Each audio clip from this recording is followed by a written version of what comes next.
Hello friends, this video on Waves Part 14 is brought to you by examfear.com. No more fear from exam. Please make sure that you have watched all the videos till Part 13 before going ahead with Part 14. Now let us look at certain problems on the basis of whatever we have studied so far. So, just quickly review what all did we study till now. We studied about the various types of waves which we come across, like electromagnetic waves, matter waves, mechanical waves. Then we focused mainly on mechanical waves, wherein we studied the two types, that is transverse waves and longitudinal waves. We also studied about traveling waves and various parameters which describe a wave, like wavelength, amplitude, wave number, angular frequency, period of a wave, phase of a wave, and so on. So now we will solve certain problems based on all these small facts. The problem says a string of mass 2.5 kgs is under a tension of 200 newtons. The length of the stretched string is 20 meters. If the transverse jerk is struck at one end of the string, how long does the disturbance take to reach the other end? So if you have a string of mass 2.5 kgs and the string is under a tension of 200 newtons, it is because of this tension that the disturbance which you give at one end travels to the other end. And the length of the string is given as 200 meters. Now a transverse jerk is given.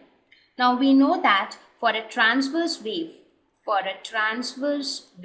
how do we determine the speed?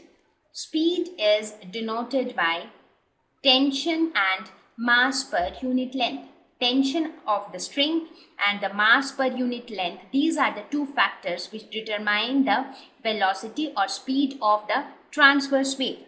Now here we already know tension. So what is mu? That is mass per unit length. That is nothing but mass by length. So mass is 2.5 kgs and length is 20 meters. So this comes out to be 0.125 kg per meter. Therefore, the velocity of the transverse wave will be equal to root over 200 divided by 0.125. So this comes out to be 40 meters per second. So this is the velocity with which the transverse wave will travel along the string. So we know the velocity with which the disturbance will travel. Now we have to tell how long does the disturbance take to reach the other end. Let us suppose this is my string. You give disturbance at this end.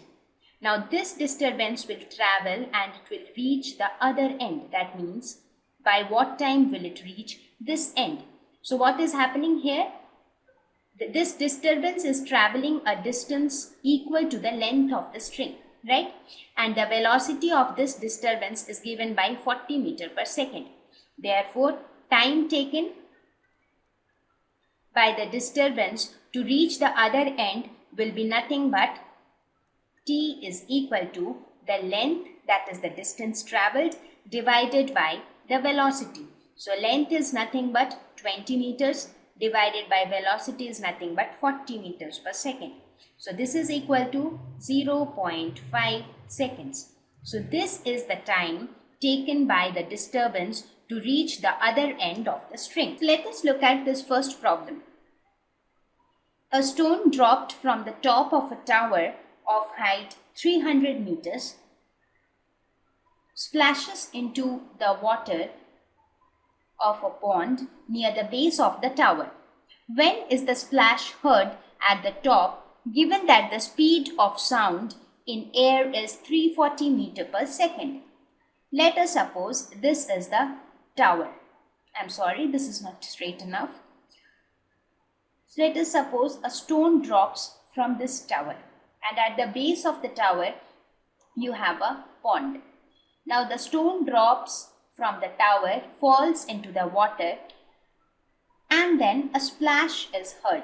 As soon as it falls into the water, a splash is heard.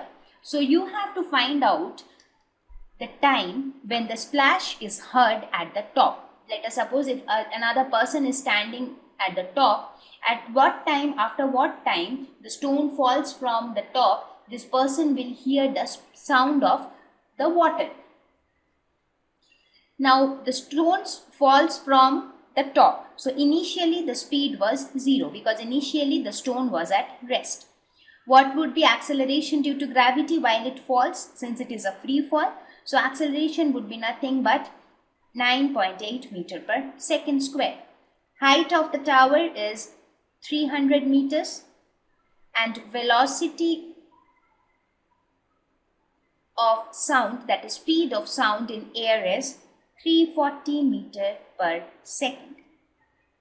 Now time after which sound is here, or the splash sound is heard. Time after which splash is heard. This time will be equal to time taken by the stone to fall. So first the stone will have to fall from the top to the water. So time taken to fall. Let us denote that by T1 plus the time taken by sound to reach from bottom to top.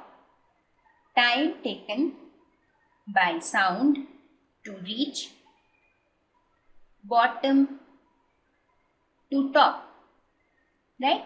So the time taken for the stone to fall from top to bottom and plus the the time taken by sound to go from bottom to top. So first let us denote this second time as T2. So let us first calculate T1. So how do we calculate T1? Very simple. We will just apply the second equation for position, the second kinematic equation, which is equal to S is equal to ut plus half at square. So here T is nothing but T1. So this is half T1 square.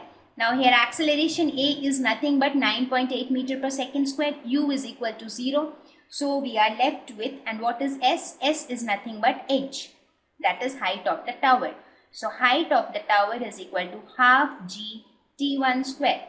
So from this we can calculate T1 is equal to root over 2H by G, that is equal to root over 2 into 300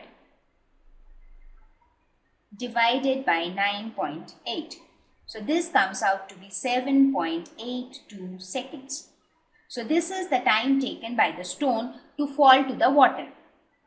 Now let us calculate T2, that is time taken by sound to reach from bottom to top. Now we know that velocity of sound is equal to 340 meter per second. And we also know the distance that sound will travel, that is nothing but the height of the tower. Therefore time taken is equal to distance travelled divided by speed. So distance travelled divided by speed. So distance travelled is nothing but height of the tower divided by velocity of sound. So height of the tower is 300, speed of sound is 340. So this comes out to be 0.88 seconds. So this is the time taken by sound to reach top from bottom. Therefore, the total time after which the sound of splash will be heard at the top will be equal to T1 plus T2.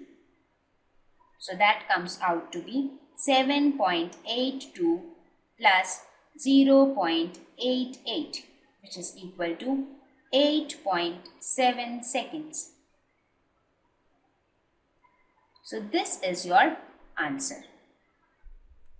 Thank you.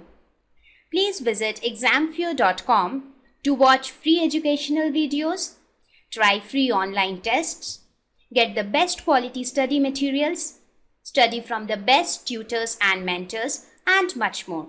Thank you once again.